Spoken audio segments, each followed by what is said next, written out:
Shalom, saudara dan saudari yang terkasih dalam Tuhan kita Yesus Kristus.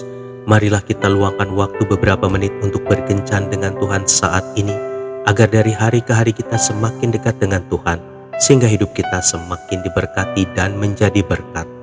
Pembacaan dari kitab Amsal bab 14 ayat 30. Hati yang tenang menyegarkan tubuh, tetapi iri hati membusukkan tulang. Demikianlah sabda Tuhan. Syukur kepada Allah.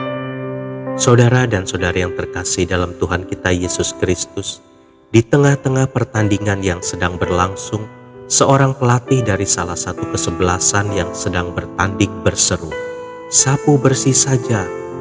Semua pemain pun, terutama pemain belakang, menjalankan instruksi tersebut. Setiap ada bola datang, langsung ditendang keras-keras supaya menjauhi gawang mereka.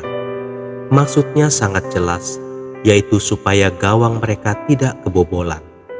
Ini merupakan strategi untuk mempertahankan skor pertandingan atau mempertahankan kemenangan. Itulah gambaran dari istilah sapu bersih. Baik sekali kalau dalam hal ini diterapkan dalam hubungannya dengan iri hati. Mungkin saat ini Tuhan sedang berseru, sapu bersih iri hati. Saudara dan saudari yang terkasih dalam Tuhan kita Yesus Kristus, iri hati adalah perasaan marah, dendam, benci, kesal yang ditimbulkan karena melihat kualitas, harta atau jabatan yang dimiliki orang lain, di mana dia ingin untuk memiliki kepunyaan orang lain tersebut bagi dirinya sendiri. Kamus Besar Bahasa Indonesia mengartikan iri hati sebagai perasaan kurang senang melihat kelebihan orang lain.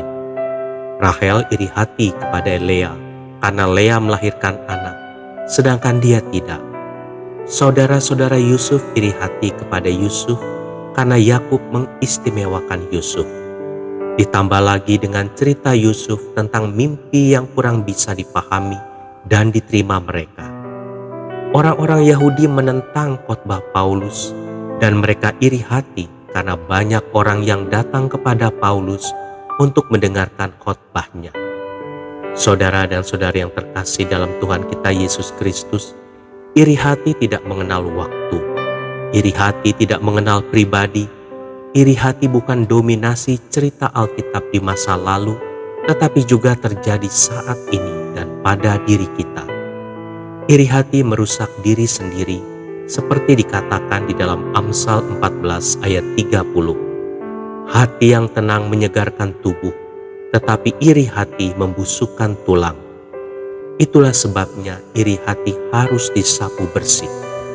Untuk menyapu bersih iri hati, kita harus memulai dengan bersyukur atas kelebihan-kelebihan yang dimiliki orang lain dan bukan menginginkan kelebihan-kelebihan itu bagi diri kita sendiri. Paulus berkata, "Bersukacitalah dengan orang yang bersukacita dan menangislah dengan orang yang menangis." Roma 12 ayat 15. Tuhan Yesus memberkati.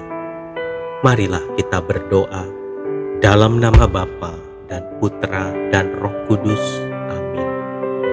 Tuhan Yesus, tolonglah aku supaya aku bisa bersyukur atas kelebihan orang lain, sehingga iri hati tidak sempat membusukkan tulangku.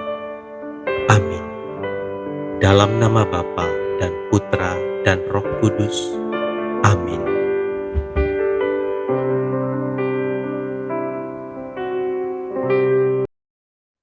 Bagaikan bejana siap dibentuk, demikian hidupku di tanganmu. Dengan urapan kuasa rohmu, ku dibaharui selalu. Jadikan ku alat dalam rumahmu, inilah hidupku di tanganmu. Bentuklah seturut kehendakmu, pakailah sesuai rencanamu. Ku mau seperti-Mu, Yesus, disempurnakan selalu dalam segenap jalanku,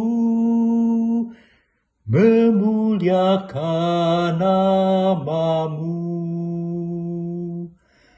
memuliakan nama-Mu.